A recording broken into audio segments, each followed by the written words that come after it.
Good afternoon, everyone. You are welcome to today's webinar. Please, we just want to wait for about 5 minutes so that more people can join. We are so happy we have 55 people already. So please hang on. We shall soon start. Thank you.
Kò sí sound o.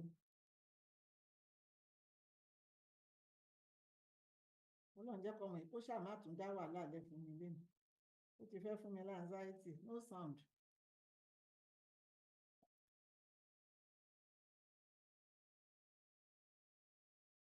Good afternoon, everybody.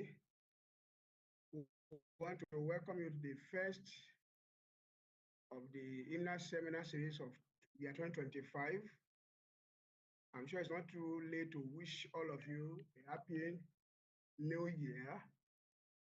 And we are praying that it's going to be a year of excellence for all of us in Jesus' name. Let me quickly introduce you to the Institute. The Institute for Advanced Medical Research and Training was established in year 1980 as one of the academic division of the College of Medicine of Ibadan, primarily for coordination of multidisciplinary research programs in the college.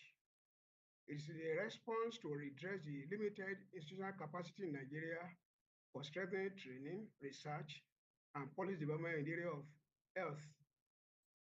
The institute has a track record of excellent research of international standard, channeled towards relevant local and global health problems.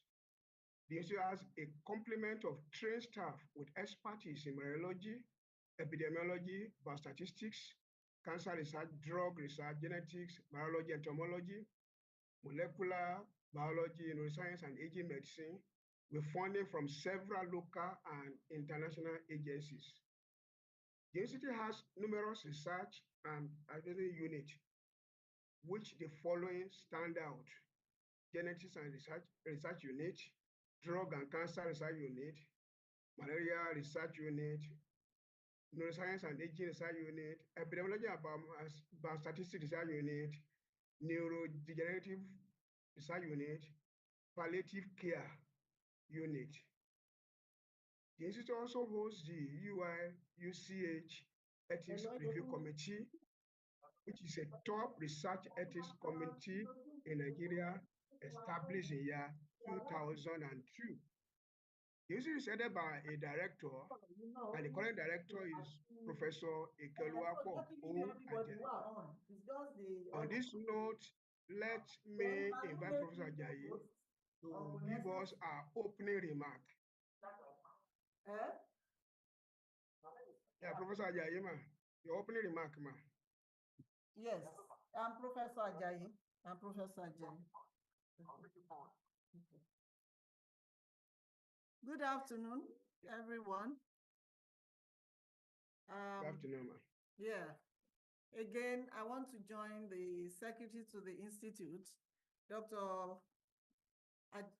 Dr. Adeniji. He's now a doctor. That's something we are happy about. To wish you all a happy and prosperous new year. I want to really thank everyone that have joined and those who are to join this webinar. We are happy to be back. We've bounced back, and we thank those who were concerned and called us to find out what was happening. It was just getting things to be done better. And you are most welcome. I want to welcome Professor Ayede, who is going to give us the lecture for this month. The profile of Professor Ayede would be provided shortly, but let me say that I am very happy to have her on this program, and we are very proud of her. She's one of our astute researchers. Professor Ayede, to the glory of God, became professor last year after many papers, outstanding publications, and she's really, really an astute researcher. So to have her, we're so privileged, and we are very proud of her, as I have mentioned. We have told you what she's going to give us today, and I believe that we shall all really, really be blessed by her message, looking after children, looking after neonates, especially. She's a pediatrician, and also using our results to make impact, to have public health action, and to help policymakers. I thank you very much, and I say enjoy the lecture. Thank you very much.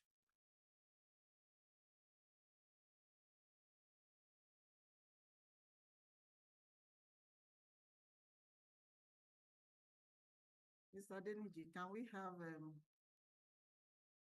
her profile? Can we allow Professor Ayede to show herself? Give her permission to use her video, please. Okay. So, Mr. Adeniji, is Dr. Bakari, are you there? Can you? Thank you, Director, Yes, for your opening remarks. Let me now invite Dr. Bakari to give us the profile of Professor Ayede. Thank you very much.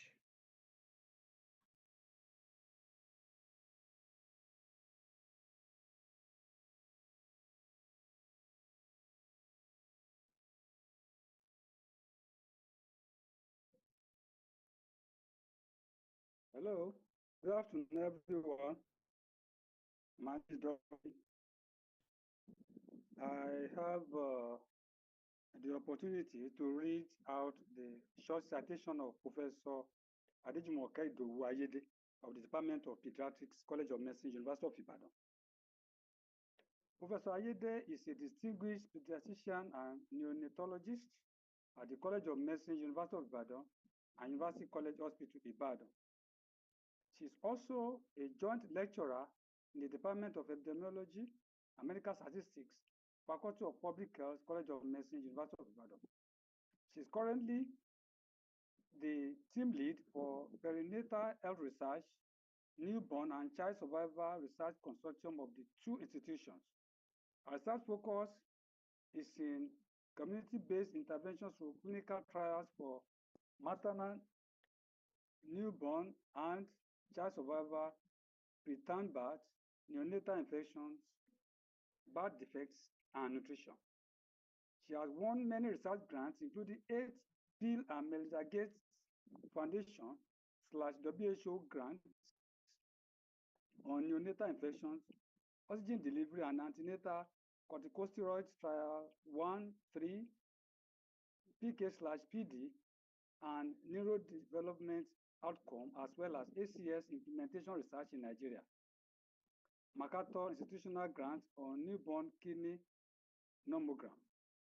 Save the Children International Grant on postnatal and neonatal care seeking behavior in Nigeria, and demographic health survey and multiple indicator cluster survey by University of Edinburgh, United Kingdom, among others. Professor Ayede has also won travel grants to many African countries, UK, USA, Netherlands, Denmark, Germany, Mexico, Australia, and many others. With a track record of securing grants involving in impactful research, capacity building, and mentoring, she has contributed significantly to the field of pediatrics, neonatology, and maternal health practice. She has over 110 publications.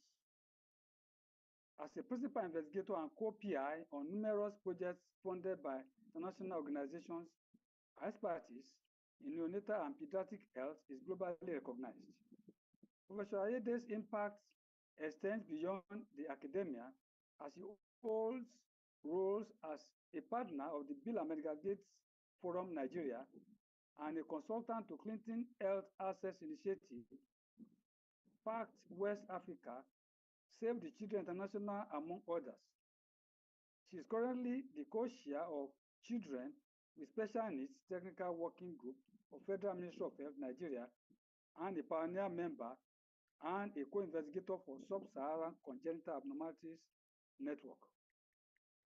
She is a national course director for Essential Newborn Care Course, Comprehensive Newborn Care Course, IMCI, and Community Newborn Care Course. She has been involved in translating research to policy at national and international levels for maternal and newborn health. In recognition of her academic and professional contributions, she was awarded Fellow Royal College of Physicians of Edinburgh in 2015, recognized in November 2019 by Just Actions USA as one of the global 10 women silent heroes fighting pneumonia, the leading killer of children globally, and selected as the celebrated Health Worker of the Year 2020 on World Health Day 2020 by Every Breath Counts USA. She is currently a sub-editor to Global Women's Health Journal. Please join me in inviting Professor Ayede to the podium as she delivers her lecture. Over to you, Professor Ayede. Thank you for giving me this opportunity. Thank you, Professor Ikeajayi, and I follow all the due process. So I go ahead now to share my screen. Can I go ahead, please? Have you made me a host? And I thank all the members of the Institute of Advanced Medical Research and Training. It's a great opportunity for me to be here. And of course, the audience, thank you all. I'm overwhelmed by this attendance. Can I share my slide, please? Can I share? Am I allowed to share? Please do. I think you should be allowed to. Try It it. says sharing is not turned on. Okay, please, can you raise your hand? Use the react and raise your hand. Then you'll be allowed to share. Raise your hand, please. So you'll be allowed to. Let me.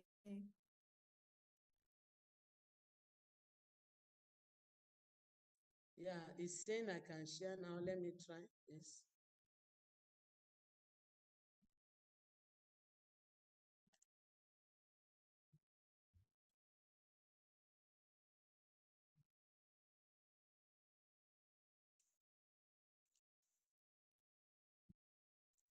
We can see your Thank slide. you once again.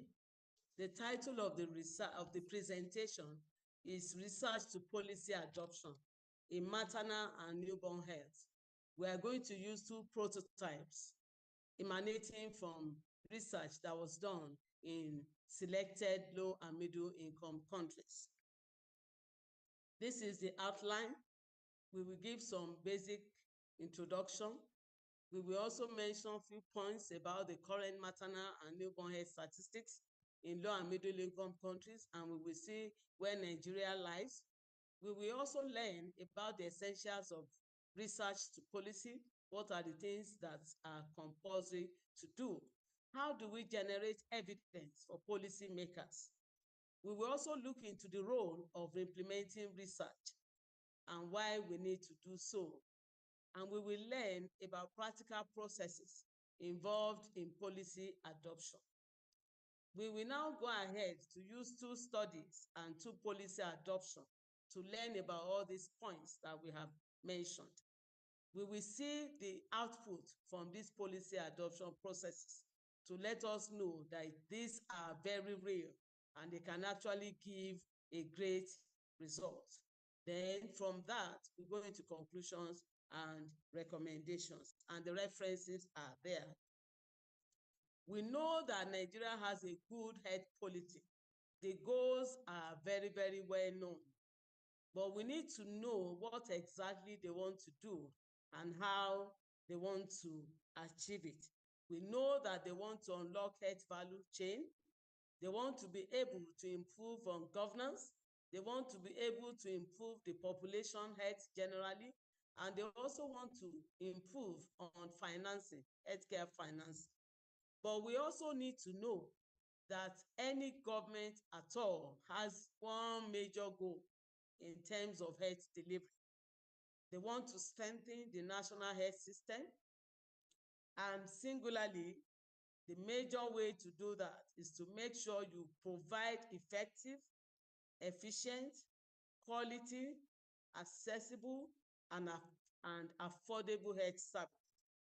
You agree with me that all these components are very critical. They cannot suddenly come without some actions going underneath. The question then is, how can we bring these actions into reality? We must be able to promote a lot of factors. We want to make sure we are able to promote and increase sources of healthcare. Everybody knows that healthcare is very expensive. We should promote research and development. We should also promote translation of research to policy and encourage innovations. And we cannot do this without pulling funds. Funds for healthcare, we actually need to come from different sources. Therefore, we need to align our plans. We need to align our strategies. The question to ask is, what role can researchers play in this method of bringing health to the people? As lecturers, as clinicians, as researchers, we know we can play significant role. Number one, we are actually responsible. It is our primary assignment it is our basic responsibility to promote health research and development. Nobody will come and do it for us. Nobody can do it the way we can do it. We are also to make sure that we translate this research to policy. Gone are the days that we just do research and we publish and we go and sit down. If we are sure that what we are doing can actually make impact, then additional responsibility lies on us to make sure we get involved with promotion of research to policy. We should also remember that technocrats, as we are basically also to encourage innovations. We are to look at how to make the health of our nation better. We want to look at things that can be done in a new way. We want to be able to solve problems using simple, cost-effective interventions that are accessible, that are less tedious, that are less time-consuming, that also has great impact. These are responsibilities of the researcher, particularly in our nation called Nigeria and in the African continent as well, and also the overall middle and low income countries where we belong. For instance, if you look at the current statistics, we see even our maternal statistics is still not encouraging. Nigeria is leading compared to Kenya, DRC, Ethiopia, and in Southeast Asia, Bangladesh, and Pakistan, as well as India. We see the number, the digit belonging to Nigeria is 4 digits. And I don't think that is something that one will be proud of. It is not only the mother, but the babies as well. We also rank one of the highest. If you see that figure, currently we are next to Pakistan. We are in the same category. So mothers are having issues, babies are also having issues. So as technocrats, our work is highly needed in these settings. So we want to learn briefly what are the things we need to know of, like the ABC of research to policy adoption that every one of us must be conversant with. Number one, we must be able to identify the gaps. What exactly do we want to fill? How do we want to fill it? And why do we want to fill it? If we decide, if we succeed in filling it, what is the potential impact of filling that gap? What are the things we need to consider? When we finish filling the gap, how will our findings be used in programmatic settings? It's of no use to fill gaps and think about large impact if what you have achieved is not implementable in a programmatic setting, in the normal real world. And to be able to fill in gaps and bring impact, you must conduct high quality research that you are able to prove the evidence. We must also be able to disseminate these research findings because your findings must be made open, must be critiqued, must be checked, must be evaluated for quality, must be checked for risk of bias and publication by different types of bias.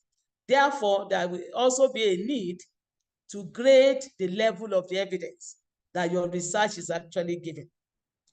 When you have done this, you come back and have established stakeholders meeting. You must think about the end users. You must think about the implementers. You must think about where the resource will come from. You must think about your policy brief. You must think about lobbying, the people you are likely to lobby. The health professionals tend to run away from lobbying, but lobby is important across all phases, including the health sector. So even in bringing research to policy, you must woo your audience. You must lobby your audience to identify what you are seeing, to persuade them, to lobby them, and let them know and see the reason, the rationale, and the evidence that you have with you. Then you will also be involved with policy adoption and guideline development. These are basic general issues. We will talk about the practical aspect as we go on. So now you are involved in research, but then how do we generate evidence for policy makers? Because they want to see what you have found and they want to know how much, what is the evidence that we have. There are scientific ways of checking for evidence. But generally speaking, it is believed that most evidence is strongly provided through randomized controlled trials. But we also know that randomized controlled trials can be done in different settings, different methods used, similar, it may be similar, but with subtle differences. Therefore, we move up, and then we talked about critical appraisal. We talked about systematic reviews and meta-analysis. All these are critical in evaluating the level of the evidence that you have that will support your proposal for adoption. The less quality the research is, the less likely to be able to go through all the tests necessary for policy adoption. But notwithstanding, all levels of research are important, including expert opinion, case control studies, and cohort. But we know that the level of evidence increases as we go through the pyramid of filtered information in terms of research findings. So these scientific ways of assessing evidence, this is just for some of us that have interest. The 3 slides may be a bit technical, but let's just listen a little bit, because you cannot jump from research to policy without your research going through assessment of level of evidence. Even if you jump, it will come to a time that people will ask you. So it's always good to go through these processes scientifically. So there are 3 things that are done when it comes to assessing research that we think needs to be evaluated. That is what we call the decide approach, the grade approach, and the grade score. The grade approach is used for quantitative research, while the grade score is used for qualitative research. So in terms of deciding, you use that to generate the evidence so that you can synthesize and eventually judge what you have done and reach a conclusion, which we will talk about later. In the decide approach, we have what we call 9 core domains. These domains that you want to assess what you have done. Is it of benefit? Will it harm the patient? Can we balance effect? What degree of balance of effect does it have? What is the degree of certainty? What are the values that are considered in what you are doing? What about acceptability? So the end users, will it be acceptable to them? Will you have resources to even use it? Is it feasible? What about equity? Is it only for the rich, or does it have impact on the poor as well, the common man? So these are the general 9 core domains that are evaluated in the decide framework. These are usually considered when you look at the work, when you look at the implementation in a particular system, regional or even global, depending on what you are discussing, and experts sit down to use these 9 domains to take a decision. You now go ahead and discuss grade, if it is quantitative, and grade secure if it's qualitative. Now, in terms of grade secure, which is the qualitative one, that is also divided into specific domains, with each one having 4 components. Basically, we talk about relevance, the quality of your data, the relevance of what you are looking into in terms of the review, and then, of course, you consider the methodology, the level of limitations of the studies, and then you add them together to arrive at a conclusion, to decide the level of confidence that you have in that pronouncement that you are making. The one for qualitative is not so much with calculation. It's a lot of rational behavior, technical people looking into it, and then evaluating how that particular point will be, and then you decide the degree of confidence at the end of the day. But the one of grading is more technical. You need to appraise the degree of the data you have, the few data you have, how to arrive at recommendations. There are actually tools that are used. We talk about the grade protocols. There are specific tools. These tools are followed up from A to Z. So it's usually a very long process. You also want to evaluate your findings based on risk of bias tools. And then you assess what you are using. Is it a randomized controlled trial? Is it a non-randomized controlled trial? You put all that into consideration and you use standard criteria to guide your decision, so that at the end of the day, you are able to say your evidence is strong, or your evidence is weak, or your evidence is moderate, or your evidence is low. Generally speaking, if evidence is low, you are not permitted, you are not likely to say, let us take it very far. At times, the evidence is moderate, but what you want to achieve will make a lot of difference. We save life. You can go ahead, implement it, and also continue to evaluate to see maybe the results you initially have is not sufficient. You can actually generate more results. A good example is the one we are going to present today, which is the antenatal corticosteroid.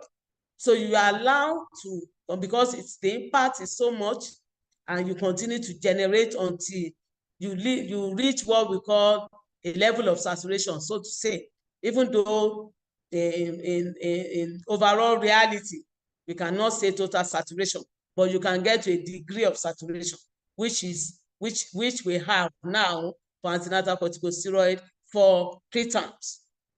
So when you are finished, you can now confidently say, in terms of grading your evidence, you can say the evidence is high if, when you continue to do research, you are not likely to change the level of confidence.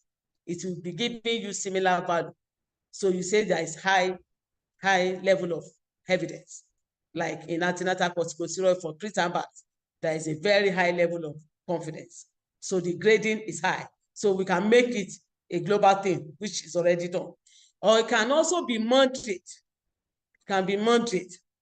I've said that before. So you may continue to do more research and see if you will bring it low or you will bring it up.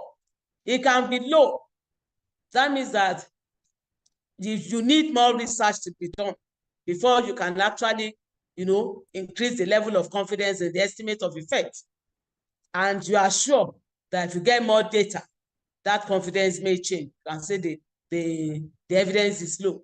When the evidence is very low, that means we are not even sure if it's making a positive impact. These are very, very critical. And I would like to say that even when your level of evidence is high or moderate and you want to implement, in the real world, occasionally, you may still have some questions yet to be answered, because the clinical trial is usually a research setting. You may not be able to answer all questions. What happens in India, in Bangladesh, in Pakistan will be different from what we have in DRC, in Ethiopia, in Malawi. So occasionally you may need to carry out what we call implementation research to be able to fine-tune your decision. We will also learn a little bit about that as we go on. What will implementation research do to us? Why do we need it? Number one, we know that it's good to have knowledge. Knowledge is good. No doubt about it. We do research, see the result, very good, no problem. But we also need to know that we need to learn how to apply it so that it works well. We need to learn how to apply it. We don't want to fall into a pit. We want to make sure that everything is okay. So there is a particular gap between research, which gives knowledge, and use of the outcome of the research when it comes to real world. So it is actually implementation research that answer those questions. So they help us a lot. They fill in the gap and they give us more confidence, not just from our clinical trial or systematic reviews or meta-analysis, but we can say we've done it, we've implemented it, these are the things that we saw, and then we are able to scale up confidently. So a very good illustration is in one of the ones we are going to present. I just want to make it real. For instance, now we know that antenatal corticosteroid saves lives. We know that preterms will get better. We desire that I wish preterm can have access to appropriate antenatal corticosteroid, given at the appropriate time, appropriate evaluation, many things that were not answered by the initial research. So we can actually use implementation research to bridge that gap. So implementation research will be like a key. We bridge the gap and then we can cross over from what we know to what we do and get results. So what are the questions that implementation research will answer us? Number one, it will help us to know what to do in your own specific setting. It will answer the question, where will it be done? Where will it be done? And how are we going to do it in Nigeria? We want to do the same thing. For instance, in Nigeria, we have community health extension workers with 2-year, 3-year training, while in Ethiopia, they are just called CHW and they have only 1-year training. So the responsibilities that we can choose in Nigeria may not be the same.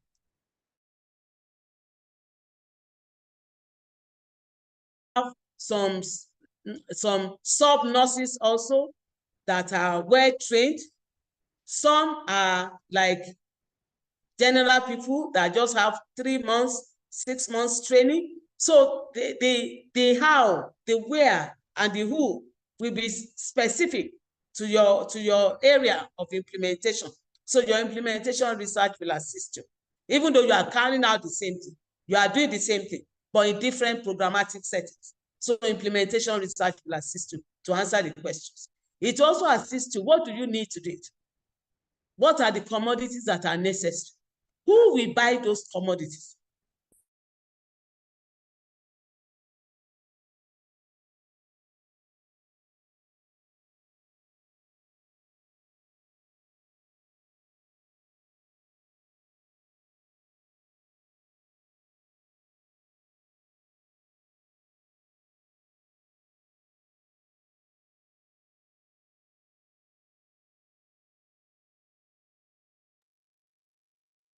Professor Ayede, we are not hearing you.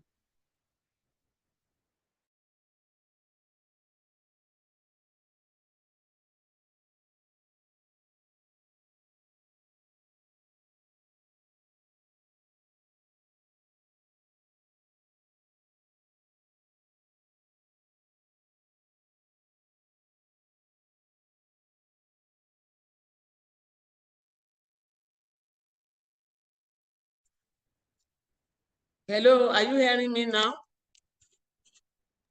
Yes, but you need to share your slides again. Okay, let me share again. The host actually muted me. I don't know what happened. No, just raise your hand up, please. Okay.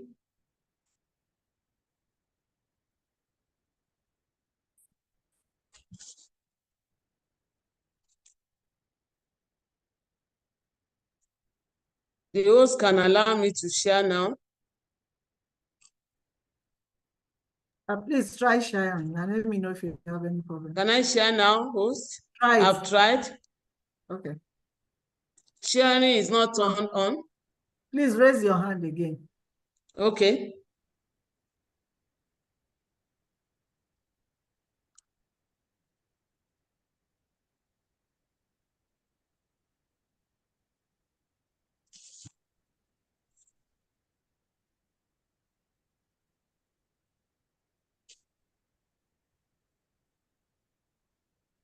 My hand is raised.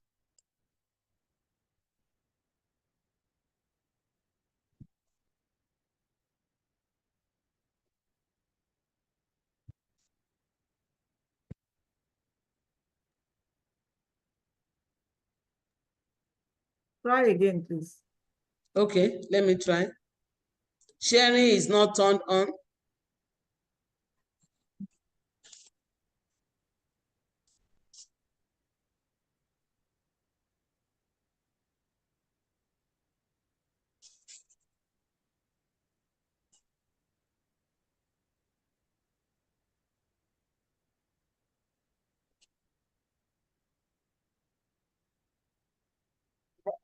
Number you dialed is not reachable at the moment. Please try again later. Thank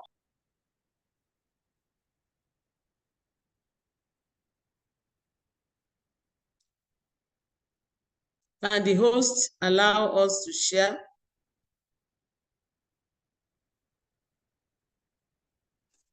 We are working on it, please. Okay.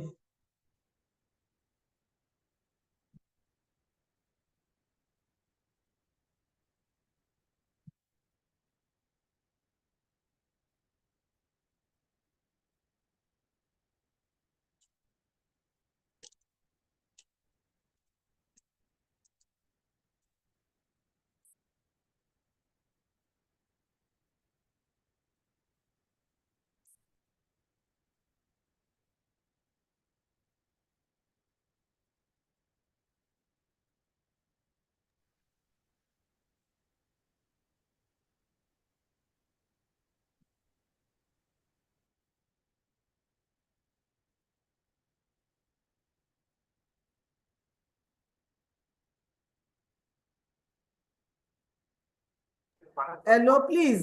You can share now. Sharing is not turned on. It says sharing is not turned on. Can you? She said she sent it that you can share. She said she's tried now. It's not going. I mean, it's not. Okay. Is it okay now?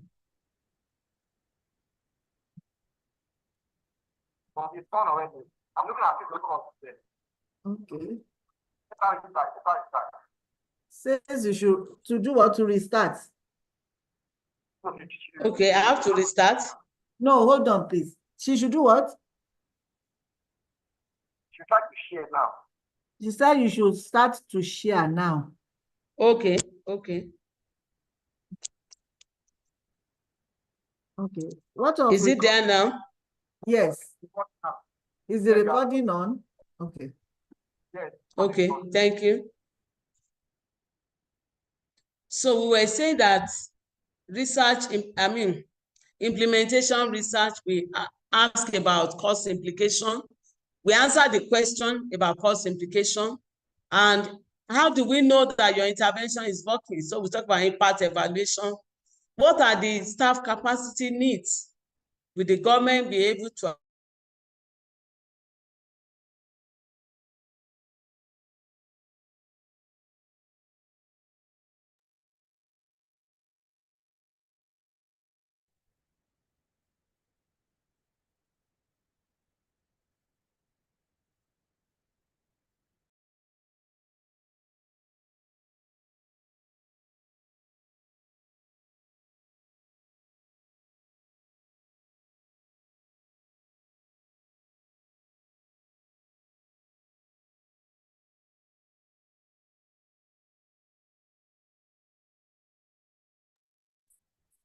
Internet,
I hope I'm being heard.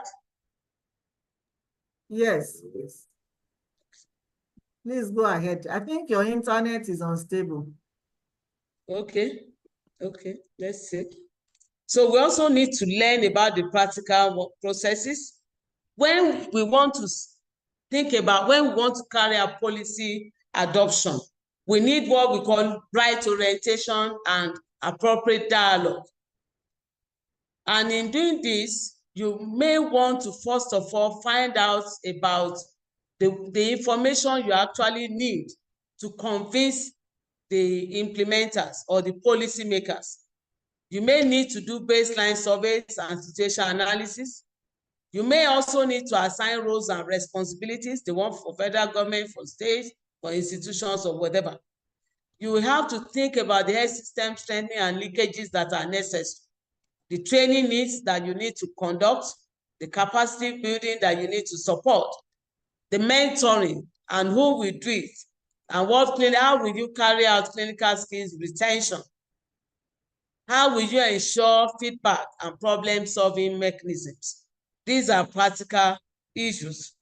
And you also want to identify mechanisms for follow-up, supervision, monitoring, and the other activities, including data collection, program learning, because as you scale up, you must learn and you must use that same information to carry out more refined adoption processes. You collect data, you analyze, and you interpret. Therefore, there must be regular documentation. And then you go back again, find out what is the old policy. Do I need to update policy? Do I need to develop a new guideline? Or I just need to upgrade the original guideline? Or there is no even guideline at all, and you have to start from the beginning. All these things that we have mentioned, let's look at how we did it in two conditions. The first one is Afriness and the SAT trial. The Afriness trial was done in Africa, Nigeria, Ethiopia, DRC, Malawi, and Ethiopia, while the SAT trial was done in Bangladesh, Pakistan, and India. And these are the major countries contributing to the highest mortality, both for mother and for baby. The Afriness study is relatively popular, was published in Lancet in 2015, and the reference is there, the PowerPoint, we can have it so that we can go through it. But what that trial actually showed us is that, number one, there are some babies whose mothers will not come to the hospital when they are sick, particularly in the first 7 days of life. And they may die just because the parents are not coming. So this trial looks for ways of solving the problem if a baby has infection in the community and does not have access to places like UCH. Can I still help that baby to live? And this study showed us that we can, by using what we call simplified antibiotics. Just 2 days of gentamicin, 7 days of oral amoxicillin, and the babies lived. This study says that the findings are similar. The simpler antibiotics are not inferior to the regular parenteral antibiotics that we give for 7 days. When the illness is moderately severe, not critically severe. If it is critically severe, which is less than 10% of the population, such babies must be transferred to inpatient. So this study was very large. It also showed that even if a baby has only fast breathing and is less than a week, that baby does not have access to referral will also survive if you give that baby simple antibiotics and can actually be treated on outpatient basis. Then, when we got this result, how do we make it acceptable? How did we make it very popular? We had stakeholders meeting across all levels of care, even up to international level. This dissemination was actually done in US Press House. And then all middle and low income countries looked into this result, and then they developed what we call a guideline for managing babies that have infections and they are in the rural areas or semi-urban areas and they do not have access to complicated management. They can still survive, they will not die. But as we said earlier, the countries are unique. There is still the need to answer all the questions that implementation research will give us. Like in this case, we conducted a cost effectiveness study about the management, and we realized that it's actually very, very cheap and the impact is a lot. That was also published in +1. We also looked at the major conditions, that the signs that we should be worried about. Which of these signs will majority of these patients actually have? And implementation research showed us that about 70% of those signs will be from fast-spreading local infection or high temperature. Then, is it possible for us to implement it? So we also implemented it in our country in about 4-5 local governments, one set in the north, one set in Ibadan. Therefore, we opted for role of policy adoption. We asked so many questions as we are listed before, and during the implementation research, we answered all of them. Who, where, what, all these were answered.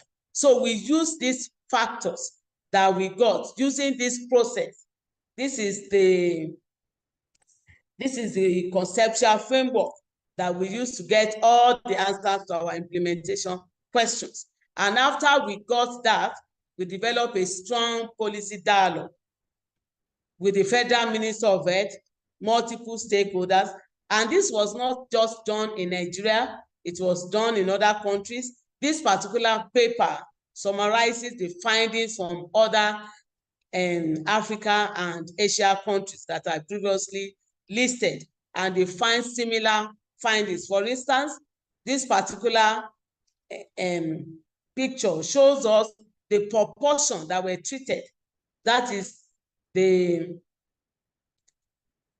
cream color compared to the green one. So you could save as many lives as over 50% in most of the settings. The smallest was actually 49.7%, and those are critical in all these countries that are listed. The other point also is to find out, in reality, depending on how rural it is, what is the proportion that will not even answer us. We also documented that for Nigeria and also other African countries. And the overall pool at the end of implementing it, both for Bangladesh, for Pakistan, and for Nigeria, still showed that the result is favorable. Therefore, we could go for policy adoption as follows. So we adopted the policy across all these countries under management of sick and young infant age up to 2 months. So it becomes a global thing. This result was used to change the guideline for IMCI for young infants, as shown here. And I'm happy to also inform us that Ibadan hosted the African component. So this particular change, the activities for it took place in Nigeria by University of Ibadan and University College Hospital Ibadan. So we are very happy that it came through us and it was actually done here. About 11 African countries and 3 Asian countries came to Nigeria. This is also the guideline that we currently use for managing babies that have moderate to severe infections but do not have access to inpatient treatment. So that has also been. Now let's talk about mothers and preterm birth briefly. We can learn from that as well. We identified the body where we have about 15 million babies being born preterm every year. Majority of preterm birth is also from all these countries that we have mentioned. So what can we do? What do we know before? And what else can we do? we know that RDS is a major problem. RDS followed by infections, the major cause of death in preterm birth. Is there a way we can reduce these respiratory problems? Of course, there are. We also know that the issue of antenatal corticosteroid is not new. We know that it had effect on neonatal death, respiratory distress, etc. But there were some challenges. If the method of giving it is not optimal, it could actually result into additional morbidities and mortality. So there was a gap, particularly in middle and low income countries. So we needed to answer that question. So we carried out antenatal corticosteroid study for improving outcomes in preterm newborns. And we find out that about 2,852 women were randomized, and almost all of them had at least one dose. Only one person had one dose, all the others had a lot, 2, 3, 4 doses. And only very few of them needed repeat dose, less than 5%. This study, the effect on neonatal death, stillbirth, was so glaring that we had to halt this study because we found out that steroid was highly beneficial for very preterm babies. There was a drastic reduction in number of babies that died. So it was no longer ethical for us to continue to withhold steroid and have placebo for those babies. So but the most important is that the conditions that were done were very specific. We had to fulfill all the criteria as recommended by WHO. If we do that, they do not have effect on maternal infections. No evidence of maternal infection, no harm, no increase in stillbirth. So therefore, in this research, we found out that if you treat 25 women, you will actually save one baby from dying. And I think that is very, very important. So in bringing this study to the previous summaries, the previous evidence, that is the one in blue, the last one, is the result from the antenatal corticosteroid study. It's actually giving us the greatest effect size because of the large study area done in 5 countries. The sample size is very large, and the research was actually of great value in terms of the methods that were used. So in reviewing this result from this other, comparing to other study, that sort of like sealed up the issue of steroids in preterm babies, not only for death, but also for a stillbirth and also for any baby death, even up to the age of 1 month. And then, of course, from problems of respiratory distress as well. So what did we do after that? Of course, you need to disseminate. So this was actually published in New England Journal of Medicine. And then we also need to think about what are the things that the government may ask us? What are the things that may be needed to increase uptake of antenatal corticosteroid as beneficial as it is? We have to seek for government commitments. We need to give guidelines where it is not available, like in Nigeria. There was no guideline for ACSUs in the country. Everybody was giving the dose they liked, they were giving it anyhow. They were having all sorts of indications for it. We need to ensure that it's an enabling environment. Do we have the staff that can do it? Can it be given in primary health care, or must it only be in tertiary centers? So this also needed to be answered. And at the end of the day, with global considerations, national meetings with Association of Fetal-Maternal Medicine, Pediatric Association of Nigeria, we were able to develop a guideline for the country.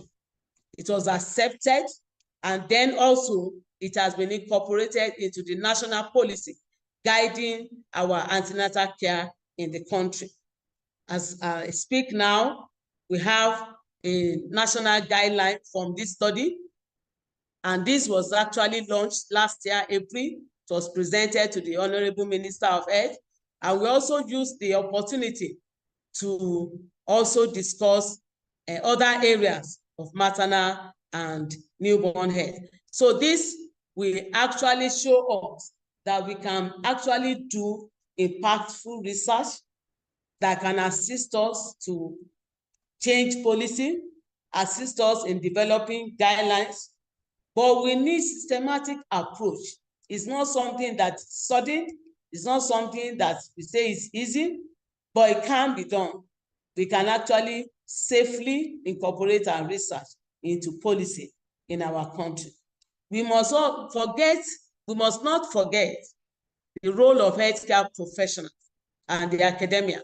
In some instances, the academia actually serve as what we call technical support unit to policy. And we recommend this because that is also part of our role. Our universities and our teaching hospitals are needed to give this technical support for health policy, and we should be fully involved.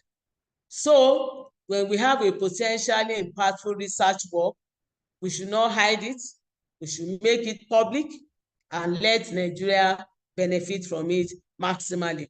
So these are institutions that took part in these two great research and then also supported by Bill and Melinda Gates Foundation and World Health Organization. These are my references. So thank you. Thank you very much.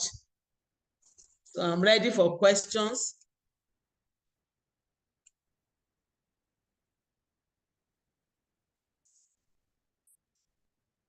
Over. Thank you, Professor Ayede. Professor Akinyemi will handle the question and answer segment of this program, of this series. So let me hand over to Professor Akinyemi to take over. Thank you. Okay.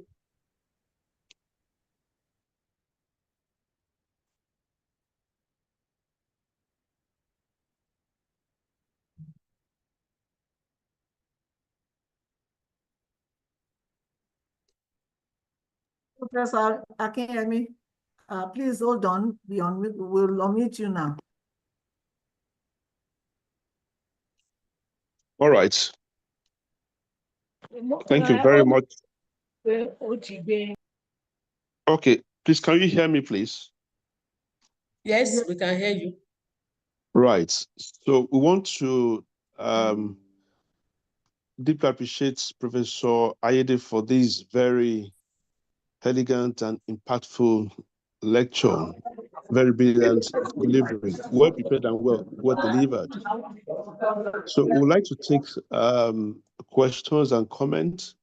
So I would suggest that if you do have a question or comment, please, you may post it in the chat box, or you may signify by raise of your electronic hand so that we can call you to speak. So essentially, in the last 45 minutes, she's taken us through a very well-delivered talk on the topic of research to policy adoption in maternal and newborn health, and provided us with two prototypes as models of the implementation research that she's done with particular impact on Nigeria and other LMICs. So I don't know if anybody has any questions or, okay, I'm looking at the chat box now and see if there are any questions in the chat box.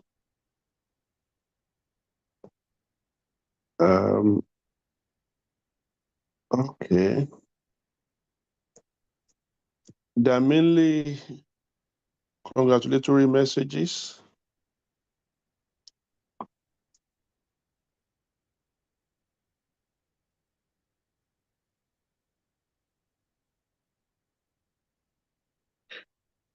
All right. Maybe I'll throw the first question mark. You've taken us through the principles of research to policy, starting with evidence generation, generating the knowledge base, and then the principles of implementation research, the what, the where, the who, the how, and of course, the cost effectiveness evaluation as well. And giving us your experience with the AfriNest on childhood, yes, AfriNest, and of course on preterm birth with great impact. I want to ask, what, you're giving us a synopsis of, I'm sure, stories of 5 years of research and even more. I would say that what challenges did you face in implementing this research? In other words, from your experience with the AfriNest and preterm birth, what would you consider the challenges of implementation research in LMICs? And then what were the pragmatic solutions you provided or that you innovated to overcome these challenges in the course of the research? I guess that will help several people who are probably delving into that space. All right. You may take that, ma'am. Okay, thank you. Thank you, and thank you, Prof. Akemi, for that. I think, basically, if I will start from the beginning, in terms of making it so real, the first challenge is actually our colleagues, our professional colleagues. That's the first challenge. People they've made up their mind, their practice. They've made up their mind about their beliefs. So it usually takes time to unravel their beliefs and then gradually change it to your research findings, which is more scientific. The two that are presented today went through professional challenges. And in policy, if you have not won the professional colleagues, even if you go ahead and woo federal government will come back and still give it to them. They will not do it. So it will still be a very futile effort. Therefore, you just have to gradually convince them. So the AfriNest result, some people even looked at it as if it's wishy-washy. They didn't value it when we started presenting it. The same thing for the antenatal corticosteroid.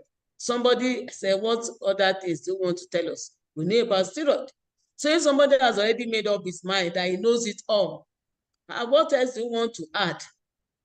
But I remember the phytomaternal medicine that we went, myself and Professor Oladapo Olayemi, the way our colleagues initially, talked about this research. But after much persuasion, after gentle touch, gentle explanation, we were able to convince them. And the same thing with Pan and Nison, until they took it over. Like now, FMOH has taken over antenatal corticosteroid, Pan, Nison, everybody. Nison took over AfriNest. Federal Minister of Health took it over. All the international agencies in Nigeria took it over. But it was very gradual. The other challenge is about the Federal Minister of Health and the health workers. There is no policy adoption that will not need some input from government, or let me say input from whosoever is responsible for health. There may be need for commodities, there may be need to change some things, there may be need to build capacity, there may be need to develop guidelines and or change what they had before. And all this will lead, there must be cost associated with it. At times, they don't have that funding. Like, for instance, the antenatal corticosteroid guideline have to be funded. The development of antenatal corticosteroid guideline for Nigeria was actually funded by Bill and Melinda Gates and WHO. It was not 100% Nigerian government. If we had waited for them, we will not move. So funding is a major one. And then the other issue is when you get to the real level in the programmatic setting, when you want to implement, even right from the PAC to district facilities, there is usually that resistance. to say, why are you bringing us new, for the antenatal corticosteroid, for instance, you now have to introduce gestational age in the normal birth register.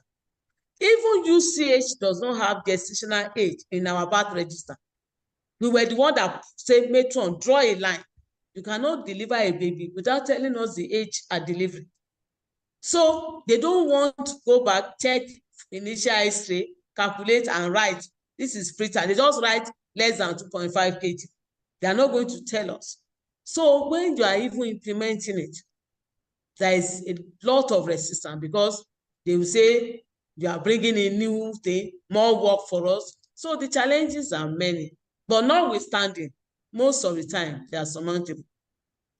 They are very, very surmountable. So these are practical challenges, but there are so many we can, and some like the paper on the AFRINES, this the implementation on AFRINES has the challenges, have a whole subtopic on the challenges, and it's also in my reference. The challenges are there and how we solve it, and there were some that we never solved. Like I said earlier, implementation research may not finish. That's why you continue to collect your data and continue to change whatever is needed to change based on evidence that you are generating as you implement your program. Thank you. All right. Thank you. Thank you very much, Ma. There are quite a number of comments in the chat box that are also in response to your answers. Let me read this out from Professor Adinka Falusi, former director of IAMRAT. She congratulated you and also indicated that many research projects are meaningful, and she thinks that may be quite encouraging and useful for Nigeria.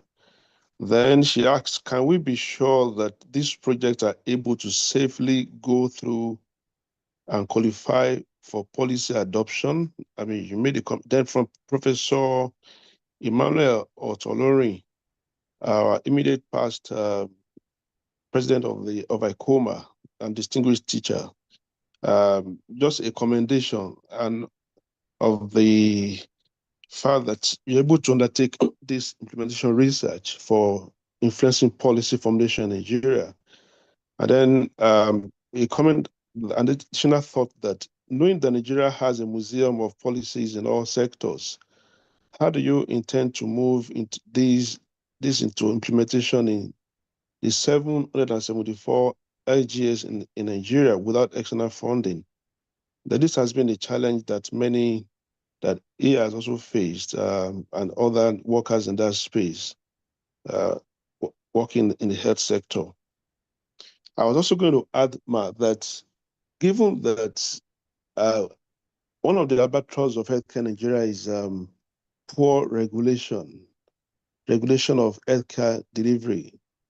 Anybody can open a chemist, and claim to be a doctor. So what do you consider to be, how would these influence the adoption of these findings of yours, the poor regulatory